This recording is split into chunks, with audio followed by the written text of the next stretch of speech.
Hey there, everyone. Welcome back to season 2 of Scrum Call. In this season, we are diving deeper into the real world of Agile through engaging interviews, thought provoking articles, and insightful discussions. We are bringing you stories from Agile practitioners who have faced challenges, found solutions, and celebrated success. So, whether you're a seasoned pro or just starting out, tune in to learn, grow, and connect with a broader Agile community. You can find Scrum Call on all major podcast platforms and even on YouTube. So with that, let's get started. Hello and welcome folks to a second season of the Scrum Call. And what bigger experience than, the Agile transformation, digital transformation, moving from a legacy system over to Agile. So for that, I have Nikhil here with me. Hey, Nikhil, how are you? Hey, Shishir, good evening, good morning. I'm doing good. Awesome. So the reason why Nikhil said good evening and good morning because he's not in India, he's in Mexico. I'll leave it to Nikhil to just, elaborate a little more about himself, but he's a seasoned professional. When I had my conversation with him, I realized that I've, got the right person to begin season 2. So with that, Nikhil, why don't you just say a few things about yourself? Yes, so good morning and good evening, everyone. My name is Lakshmi Krishna Nikhil Yenamandra, working as a senior Scrum Master for a large-based financial organization company through an Indian tech firm. So I've been in this space for the past 3 years, acting as a senior Scrum Master and moving from 4 to 5 different clients within the organization in a span of 3 years. But now I'm currently in Mexico, Guadalajara. So acting as a senior Scrum Master for a very large-based financial organization. And yes, the journey is really exciting. I'm an MBA professional and also a science graduate. So I've done my double masters. That's a So killer combination. yes, yeah. So yeah, it's really exciting to be here. Awesome, man. So, considering the fact that you're in the agile space and you're working for quite a few, you worked for quite a few organizations, it's always a few common things that no matter how many organizations you change, certain things are common, but what also makes it unique are the people that we have to deal with, right? So, Yes. talking about agile transformation and the journey that, companies go through, let's talk about the first topic that we have, which is resistance to change, which is a given. I mean, I've been in this space for 15 years myself and, changed a few organizations too. Resistance to change is common, but what makes it unique are the people that we have to deal with. So why don't you share your experience around this? Yes. So one good point that I would like to share about resistance to change is that you're acting for through your management. You will be servicing an external client, and what happens is that your own management tends to behave to work upon plan-based software development rather than agile-based software development. So that is one point where you find it really, really very difficult to inform your management saying that, yes, I agree that there is very less to show to the business within a span of an iteration or an increment. But there is always a opportunity for us to go with an weighted shortest job first. Okay, that might take 2 weeks or 4 weeks. Okay, but you eventually plan to deliver out an increment. But what happens with your higher management? Okay, so they only focus about getting all the requirements first, whereas you just you as a young developer or a new dev member, you want to go ahead and start exploring things. So this is one point of conflict where I see a lot, where organizations struggle, where they're completely reluctant to change. And it's So also, things that I've seen are, I would say, like doing a Frankenstein of waterfall and agile. Yeah. Yes. So for some people, it's like, yeah, we are using Jira, we are using Confluence, so we have become agile. Yes. But that's not how it is. Correct, right? And that becomes like a crutch in what I've also observed. And just to like, do a check mark on a piece of paper saying that, yeah, this is done, we are agile now. So, Very right. when we deal with that, there are a few tactics that we can always try and counter or help with this transition, because some people need to either get the knowledge that they don't have about agile, or it could even be just giving them a very real life experience in a sandbox, right? So when it comes to training and Hmm. development or imparting knowledge, so how does a lack of training come into this, or how does that, or how can the lack of training be addressed? Like, what have you done in your So, experience? so a lack of training basically, Shishir, it comes with your attitude in the first place. Okay. For example, let us suppose I'm an offshore developer and you are an on-site developer. Okay. We both are fundamentally strong in what we do. But when I know there is a dependency that I have to reach out to Shishir, my inner conscience doesn't let me reach out to you because I do not want to learn from you. Okay. So Right, what yeah, that happens. yeah. So what happens is that what I know cannot be taught to you or even shared to you. Right. Okay. And I cannot reach out to you. So Hmm. what happens is that when there is a kind of development work where I have to push and work through a wall to you, Yeah. that becomes just hitting myself over to a wall, and then the same thing comes and fall backs on me. Hmm. So this is one kind of lack of training. The Right. other kind of lack of training that I see is that the management goes ahead and recruits people, Hmm. okay, who are not relevant to the current project, but still they Right. want to be a part of it. Okay, you try to cater to them to a large extent, but eventually you will have to tell them that, boss, you do not have that skill. You have to understand. Either go take this up, come back, let us discuss. So these things also happen very quite often. Yes. Right.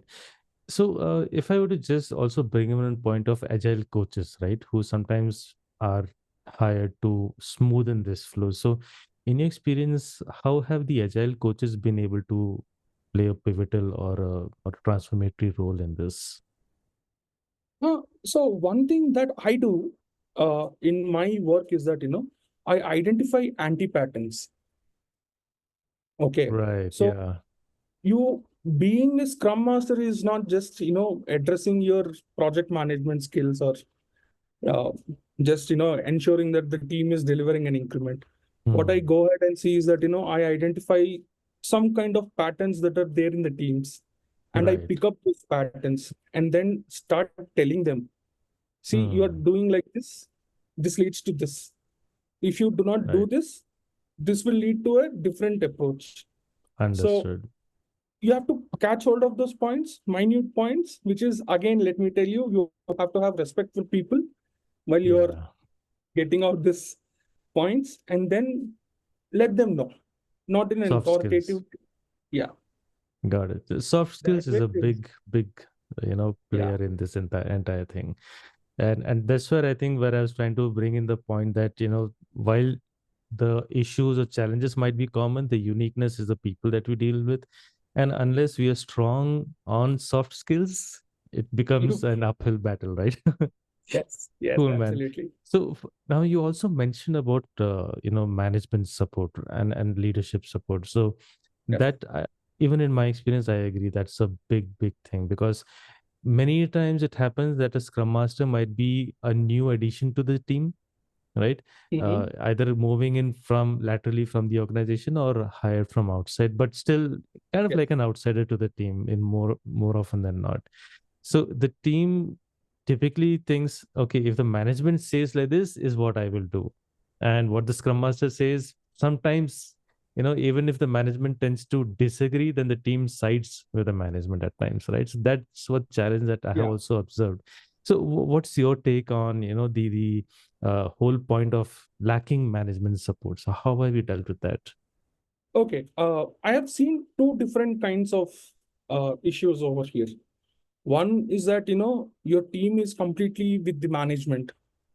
Okay, because, what happens is that, your management is trying to portray something to the world. Okay, Yes. okay. Whereas you being a part of the team as a Scrum Master, you want to deliver or implement something which the team Correct. should understand. So Correct. this is one kind of management, lack of management support. But there Hmm. is another kind of management support where most of the development teams are not informed about the vision of the customer. Correct. Okay. So what happens is that, me being as a Scrum Master or even an Agile coach, if I am not able to communicate the product vision to the development team, Right. who else is going to do it? Hmm. Okay. So, just to pause there, like essentially the product owner would also be there to sort of do that. So, are you coming from a standpoint that a PO is also sort of not able to communicate that effectively? Yes, yes, Got because it. the management is not aware of the things. I mean, like, in safe scaled agile framework, there is Hmm. something called product owner sync. Okay. Okay, Yes. where what happens is that, you gather all your product owners Mm. across multiple agile release streams, Right. make them pick, okay, and then you identify dependencies or talk Mm. what your customer wants and what this guy's customers want. Is there Understood. anything? Interdependencies. Yes. Right. And then and there itself the conflict starts. People are very hesitant to even identify the dependencies on a program board. Right. Right. Yeah, that happens even in Scrum or Scrums for that matter, right? When Scrum Masters come together. Yes. And I've been part of meetings where the common complaint would be like, hey, looks like there is some dependency, but I'm really not able to get through to the team because I'm not sure what's happening.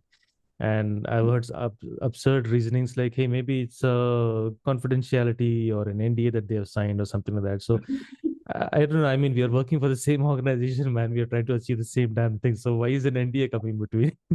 I mean, it could happen, but then it should again be communicated accordingly, right? That Yeah. or there should be Yeah. some way to uh, make that as part of the process and yet not cause friction. But for that, we need a much larger support of not just the Yes. POs and the SMs, but even leadership who, Leadership also yeah, should step in and talk. I mean, correct. like, I told you about one case study. So it's Yeah, like, the management, what it did was like, our own lead client service provider. right, Okay.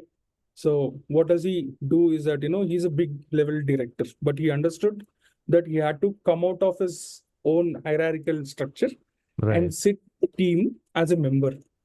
Mm. So when he started doing it, he himself understood that there are 6 to 7 people which are not required in the team. Okay. So now, Because okay, let me ask you on yeah, that. So when he realized, okay, 6, 7 people are not required, like, can you elaborate on what does that mean? I'm sure there'll be people listening and wondering what does that mean. I mean, see, every organization on a quarterly basis conducts a town hall. Okay. Right. Now in agile transformations also, you have 4 quarters for every year, Mm. and Mm. for every 4 quarters, you conduct them 4 planning intervals. Correct. Okay. Now the director was looking from a bird's eye horizon for Mm. planning intervals. Okay. So what he observed 2 professionals coming, sitting, doing nothing, just ordering. Okay, you do that, you do this, you do this, you do that, which everyone does. Right. It's all chalked out. The agenda is there itself. Mm. They just come, they sit.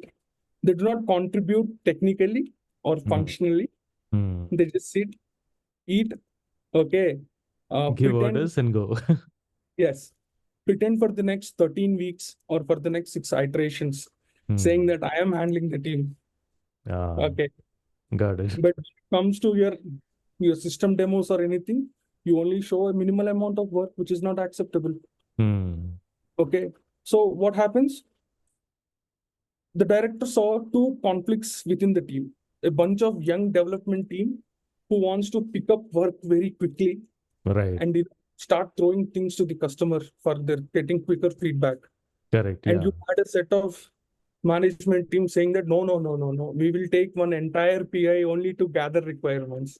Again, going back to the legacy. Plan-based, Yeah. legacy-based. So they immediately told them, like, boss, move out of the project. You'll be put on so and so different projects. And then, okay, yeah. So I think that's an interesting thing you brought up, because um, the whole point of Agile is to not sit and think and then chalk out and then execute and then test and then, Deliver. deliver.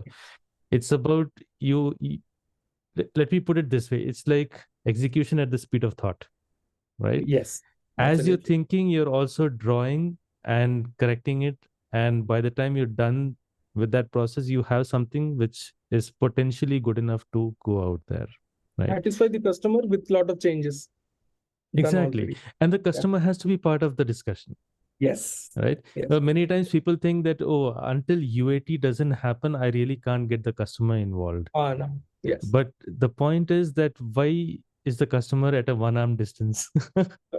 Right? Yeah. So you fine. I understand you're developing, you're doing a unit testing. That's great. But once you're done with the unit testing, you potentially have something which can still go out there. I mean, your QA could also be involving the customer, right? And if the Yes. expectation is set correctly, that hey, what you're looking at is not the final thing, it is still WIP.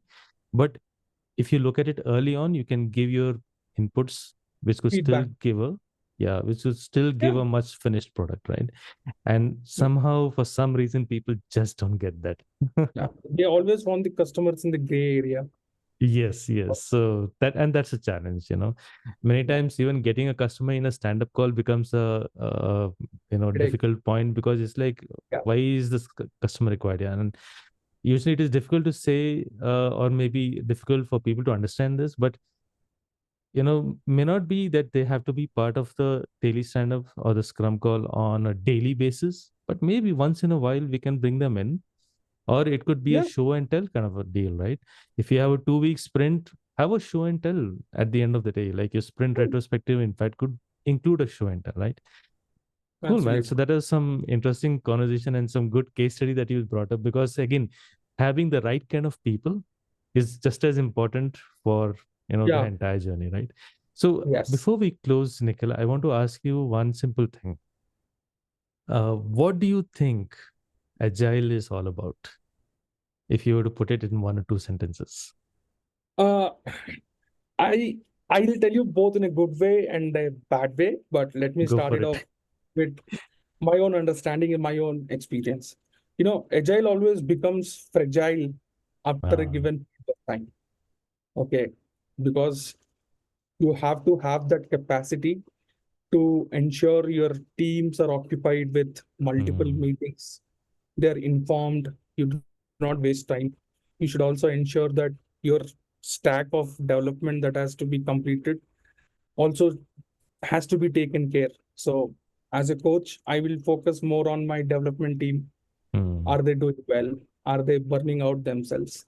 And in other way, agile will is driving organizations to take a lot of what do you say helping organizations to overcome budgeting, optimizing right. their own uh, solutions within multiple services.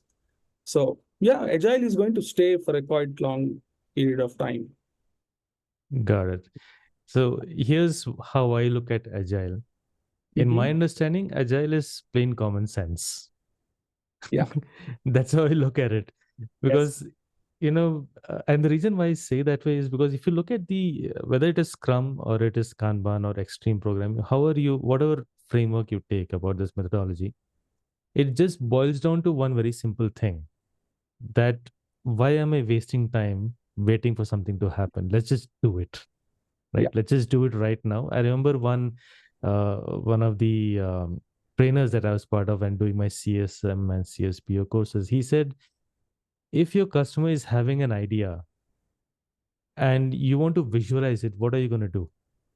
You could Mm. either start coding it right then and there, and just see what rudimentary thing comes up and then visualize it even in a skeletal form.